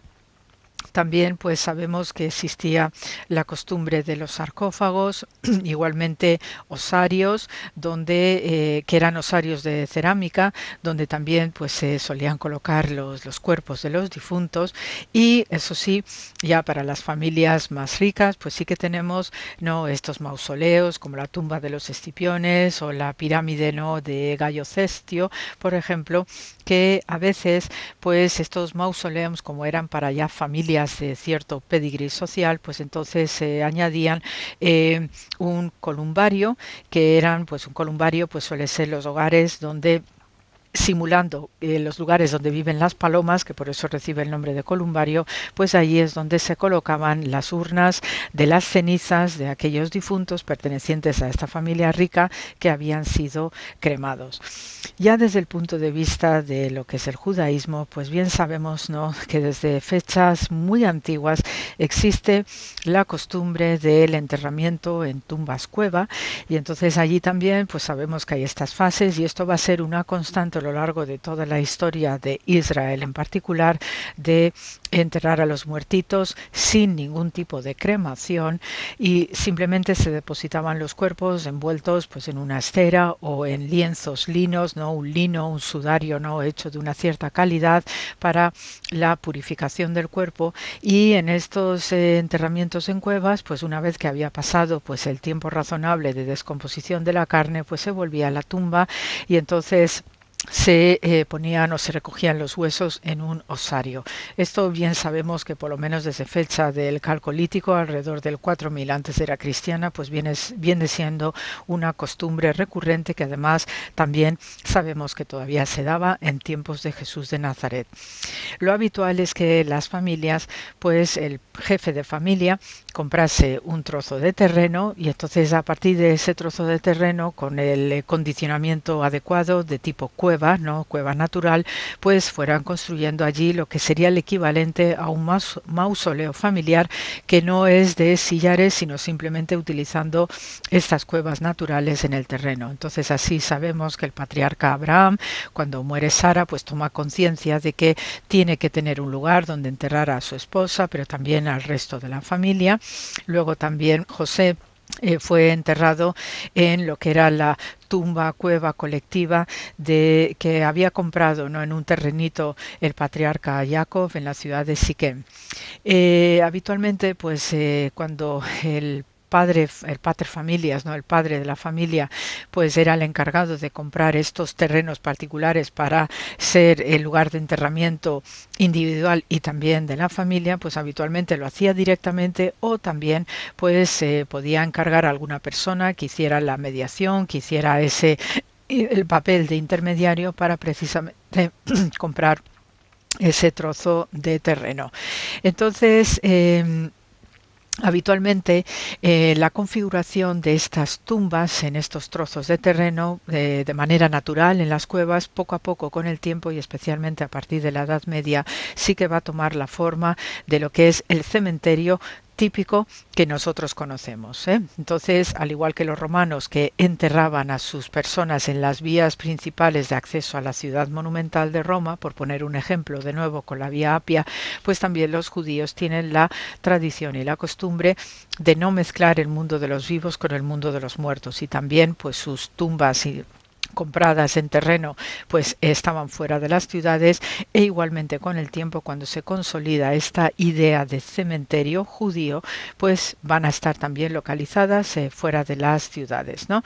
Y hay también unos protocolos internos a seguir. Habitualmente las tumbas judías, también en esto sí se parece pues al mundo romano, que es la influencia cultural directa que tenemos, pues se suele caracterizar por tener jardines, ¿ok? Habitualmente vemos nuestros cementerios con cipreses, con árboles así nobles, con mucha vegetación, porque también esto es lo que transmite una idea de paz para los propios muertitos que están en estos cementerios. Lo mismo van a tener los judíos, ¿ok? Entonces, tanto si es un trozo de terreno que uno compra con esa cueva natural, como sabemos que que era el Gólgota, ¿no? En el Gólgota sabemos que había un jardín, y de hecho, gracias a los análisis de microarqueología, se confirma este dato de que efectivamente había un jardín, tal como nos describe el Evangelio, y es allí donde José de Arimatea compra esa porción de terreno que iba a ser su tumba, que luego va a donar generosamente a Jesús de Nazaret. Entonces, en estos protocolos no solamente debe haber un jardín precioso, ¿no?, que evoca también a estos aspectos de la creación de Dios, ¿no?, con la vegetación, árboles, plantas, ¿no?, que transmiten paz y serenidad, sino que también hay una serie de protocolos acerca de cómo enterrar las personas, ¿no? Entonces, es muy importante que los matrimonios estén enterrados juntos. Bajo ningún concepto en el judaísmo una mujer debe ser enterrada cerca a un hombre que no sea su esposo, ¿eh? Sí puede ser enterrada cerca de un hermano, de un tío, es decir, parientes, ¿no?, de forma consanguínea, pero nunca al lado o cerca de un hombre que no sea su esposo, ¿no?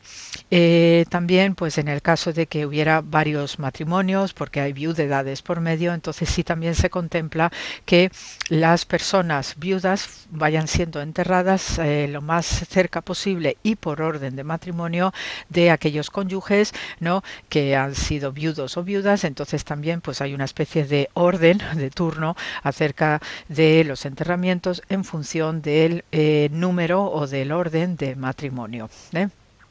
También cuando hay muerte o mortandad de parientes de tipo niños, de tipos adolescentes, pues también se procura enterrar cerca de lo que es el ámbito de lo que va a ser la tumba familiar, porque habitualmente pues uno, por ley de vida, sabe muy bien que los padres deben morirse antes que los hijos, pero en el caso de que se dé al revés, entonces sí se procura reservar los espacios, coordinar los espacios de manera suficiente para que esos niños que han muerto antes que los padres pues vayan luego sus padres a ser enterrados en la proximidad, ¿no?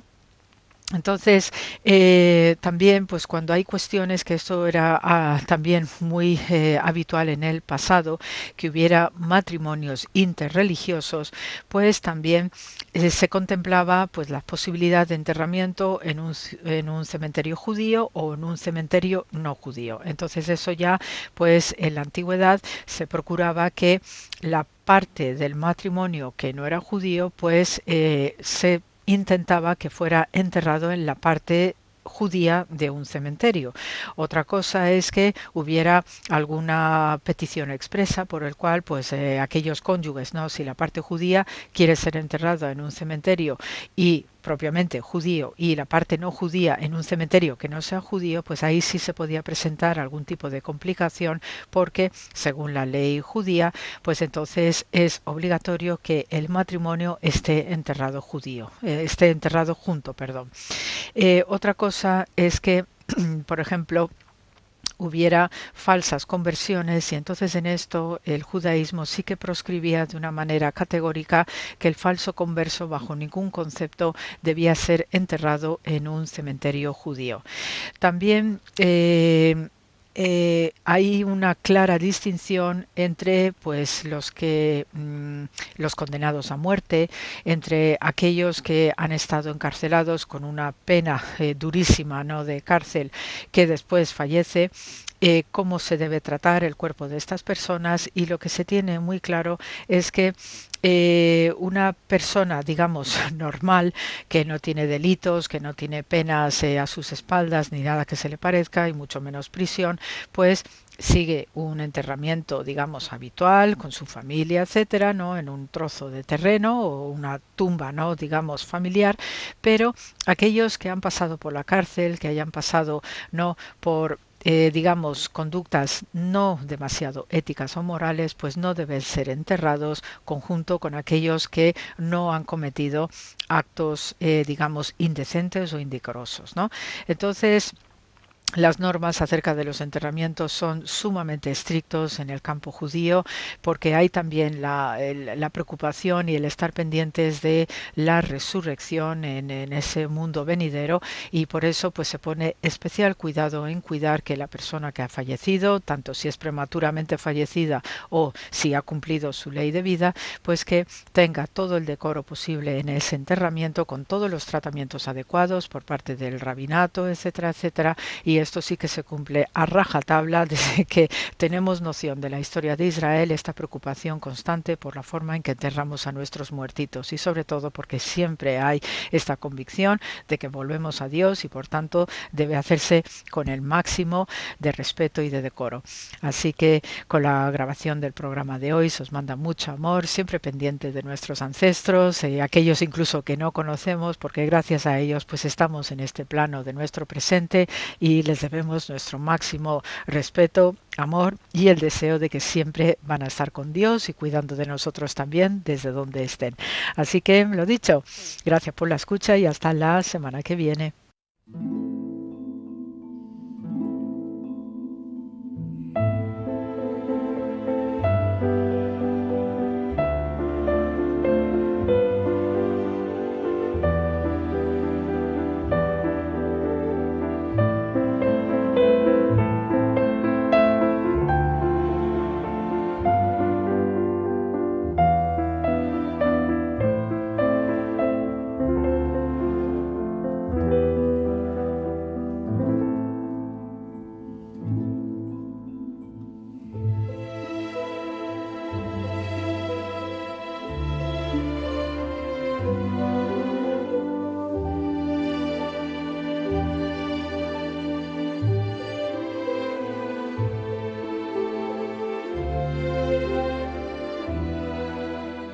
La hermana Carmen Pérez y José Manuel Palomeque dialogan sobre cómo Dios se hace visible en la historia, en hombres a través de los cuales puede ser reconocido, en Entre tú y yo.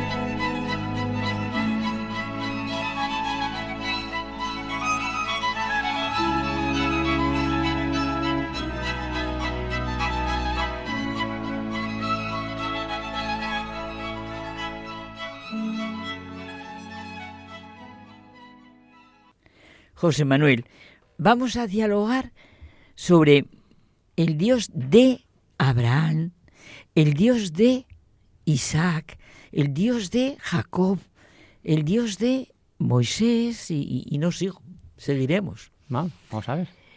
Es que, mira, conocemos a Dios a través de su creación, como dice San Pablo. Lo invisible de Dios, desde la creación del mundo, se deja ver a la inteligencia a través de sus obras, su poder eterno, su divinidad. Pero conocemos a Dios más de cerca a través de la historia que Él ha ido haciendo con los hombres, dice el entonces cardenal Ratzinger. Dios se hace visible en una historia, en hombres a través de los cuales puede ser reconocido. Es que me gusta muchísimo. El Dios de Abraham, el Dios de Isaac, el Dios de Jacob, el Dios de Pedro, el Dios de... y todos los santos y personas que con su fe y su certeza nos lo transmiten. Dios se explica y muestra su rostro a través de personas. No podemos encerrarnos en nuestros propios pensamientos y razonamientos, en un Dios imaginado, inventado, como si fueran más importantes que los hechos de Dios. Claro, la plenitud de este acercamiento de Dios es el hecho de la encarnación del Hijo de Dios en las entrañas de María. Ciertamente, en María, la hija de Sión, la madre de los creyentes, se nos muestra de una manera única, plena. En este momento, y por medio de María, Iglesia naciente, como decía el cardenal Ratzinger, creemos en el hecho de la encarnación y redención. Podemos leer y escuchar, que es maravilloso, los primeros capítulos del Evangelio de San Lucas. Oye, ¿cuántas veces nos habrá pasado, verdad, que escuchamos conversaciones, entrevistas, en las que, oye, sentimos que realmente no hablan de Dios, del Dios de María, el Dios de la Iglesia naciente? Sí, ¿sabe alguien no de qué se habla, sino de quién se habla cuando hablamos de Dios? Oye, pensémoslo cada uno de nosotros. Y no son preguntas retóricas. Por ejemplo, ¿cómo sentimos que Abraham es considerado el padre de la fe? Porque su obediencia y confianza en Dios ejemplifican un modelo de fe para las religiones abrámicas, el judaísmo, el cristianismo y el islam. Su historia se basa en obedecer a Dios, a pesar de la incertidumbre, como cuando salió de su tierra sin saber su destino. Creyó en la promesa de ser el padre de una gran nación, a pesar de no tener hijos, y demostró una fe inquebrantable cuando se le pidió sacrificar a su hijo Isaac. Es verdad, pero es que no podemos utilizar el nombre de Dios en vano, y parece que se hace mucho. No se puede utilizar, y con todo el sentido común que al ser humano le ha dado Dios, pero que no lo debemos hacer. No se debe usar el nombre de Dios de manera irreverente, blasfema, falsa.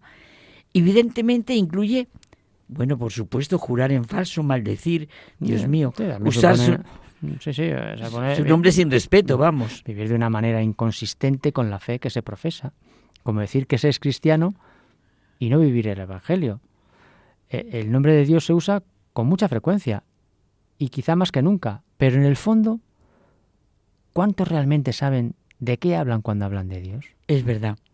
Y cuando hablan y de Jesucristo y su Iglesia, ¿en qué Dios creo? Así en singular. ¿En qué Dios creo yo realmente? Porque lo que importa es la fe de cada uno. ¿Quién es el Dios de mi fe, de mi certeza, de mi confianza? ¿Cómo especificaría el Dios en el que creo? ¿Cómo es mi relación con Él? ¿Cómo es mi testimonio de fe, que es lo que ha pasado a lo largo de todos los siglos? Claro, y consecuencia de ello, ¿cómo es mi vida? Mira, me viene, ahora que estamos hablando así de la fe me viene la fe de Peter Sebald. No sé si los oyentes de Radio María han oído hablar de este señor, pero nosotros, tú y yo, lo conocemos porque hemos leído los libros. Es que es autor de unos libros muy buenos para adentrarse en la persona del Papa Benedicto XVI. Y ojo, digo en la persona, con toda la fuerza de la palabra persona, no es nada teórico estos libros. En 1996, el periodista le propuso, o sea, Peter Sebald, le propuso al cardenal Ratzinger conversar sobre las cuestiones que el hombre actual plantea a la Iglesia, que eran las que él se planteaba, y que a menudo le cierra el acceso a la fe. Es muy bonito porque eran preguntas en el fondo personales. De estas conversaciones surgió un libro, Sal de la Tierra, que tuvo, un eco asombrosamente positivo. El periodista vuelve con una nueva proposición, una segunda ronda de conversaciones en las que se le esclarecieran a él, en realidad, lo buscaba él, las cuestiones de la fe, que realmente a muchos cristianos les parecen una selva tan impenetrable, que apenas son capaces de orientarse en ella. Además es que después de bastantes dificultades que tuvieron a la hora de elaborar el libro, por falta del tiempo del cardenal, del entonces cardenal Ratzinger, quedó, despejado el camino para esta segunda ronda. Entonces se marcharon juntos, el periodista y el cardenal, al monasterio de Montecassino, que no sé si tú has estado. Yo no. Pues es maravilloso. Está ahí en un alto, es impresionante. Y según palabras del mismo Ratzinger, la tranquilidad del monasterio, el ambiente de oración y la celebración respetuosa de la liturgia les ayudaron mucho. Claro, como tú lo has vivido, lo sientes. Y de ahí nació, en el año 2000, el libro Dios y el mundo, una conversación con Peter Sival. Y es un libro maravilloso. Sí. Oye, y en 2006, Peter Sival escribió: Mi vuelta a Dios, cuando comencé de nuevo a pensar en Dios. Él mismo dice, el periodista dice, que abandonar la Iglesia, que desde hacía muchos años, le parecía vacía y reaccionaria, no es fácil. Pero regresar es mucho más difícil aún. En ese mismo año escribió Benedicto XVI, una mirada cercana. Qué bonito, estamos hablando de el Dios de Benedicto, el Dios de Peter Sival. Y en el 2007, Una vida para la Iglesia, Benedicto XVI, pues escribió esta. Las obras de este periodista, como decimos, son respuesta a sus propias preguntas. Él siente que en la sociedad, en un plazo de tiempo muy breve, se ha sufrido una especie de ataque nuclear espiritual, una especie de Big Bang en la cultura cristiana que hasta entonces constituía el fundamento de la vida. Y dice, aunque muchas personas no nieguen a Dios, pocos cuentan con que ejerza un poder sobre el mundo y pueda hacer algo de verdad. Todo lo que venimos describiendo al final le llevó a tomar conciencia de que tras el entramado de liturgia, rezos, preceptos, debía existir una causa, una verdad, alguien, un Dios creador y redentor. Los cristianos que tienen realmente fe en Cristo sienten que no siguen, como dice San Pablo, unas historias inteligentemente inventadas. Él contemplaba la Iglesia a su alrededor, pero era incapaz de descifrar nada. El auténtico sentido del conjunto se le ocultaba tras un muro de niebla y se atrevió a preguntar y a preguntarse: ¿sabe alguien de qué habla cuando habla de Dios y de la Iglesia? Qué pregunta tan bonita. ¿Es Cristo de verdad el Hijo de Dios que nos trajo la redención? ¿De qué Dios se trata? ¿Un Dios bondadoso que nos ayuda? ¿Qué propósitos alberga respecto a las personas que pueden incluso caer víctimas del poder del maligno? ¿Para qué estamos aquí? ¿Qué hay de los mandamientos? ¿Siguen siendo válidos hoy? ¿Qué significan los 7 sacramentos? ¿Se oculta en ellos, según se dice, el plan de toda la existencia, nuestro plan vital? ¿Son todavía reconciliables en el siglo XXI la fe y la vida para aprovechar en el mundo moderno los conocimientos básicos del legado de la humanidad? Claro, has centrado completamente lo que comenzábamos, porque es verdad que conocemos a Dios a través de su creación, pero eso tan bonito que decía Ratzinger, cómo los conocemos de verdad a través de la fe de, y las preguntas de, es verdad. Sí, muchas cuestiones para responder, como dice el periodista, es verdad. Muchas jamás podrán expresarse del todo con palabras, pero Cuando el cardenal Ratzinger, gran testigo de la Iglesia, se sentó frente a él en el monasterio de Montecassino y le transmitió la buena nueva de Jesucristo, la fe cristiana, desde la creación del mundo hasta su final, logró vislumbrar cada vez con mayor claridad algo del misterio que proporciona la coherencia más profunda al mundo. En el fondo, acaso sea muy sencillo, porque la creación misma, entraña un orden en sí. A partir del periodista, de alguien que tiene fe, podemos leer los pensamientos de Dios y de toda la creación, es verdad, e incluso el modo correcto en que deberíamos vivir. Todo eso es verdad, lo vemos a través de la creación y a través de todo, pero es a través de las personas, de los testigos de la fe, cuando uno puede responder muchas preguntas y sí, seguir preguntándose. Como tú decías, ¿sabe alguien, el periodista, de qué se habla cuando hablamos de Dios, de Jesucristo y de su Iglesia? ¿Lo puedo precisar? ¿Sabemos en qué Dios creemos o no creemos? ¿Lo sé discernir, precisar, expresar? Sí, atrevámonos a pensar y preguntar como este periodista.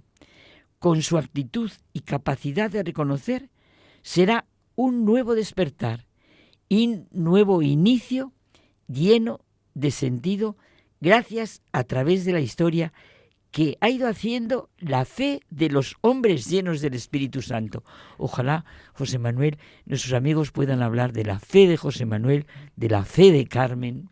Sí, y que se lean el libro Dios y el mundo, que además ya lo debe, te aseguro que ya está en edición de bolsillo y a un precio bueno, porque es muy, muy, muy, muy, muy interesante. Muy interesante.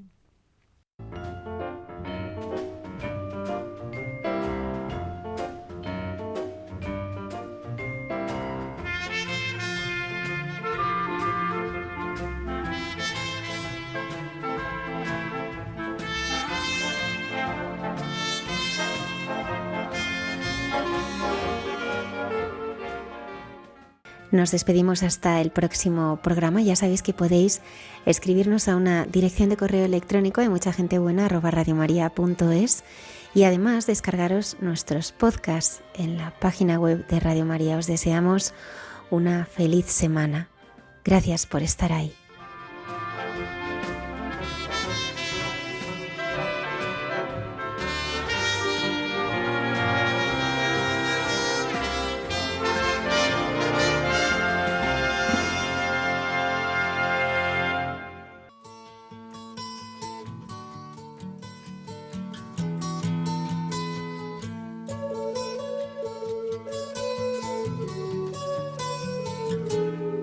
Han escuchado en Radio María Hay mucha gente buena, un programa que dirige Almudena Delgado. It's all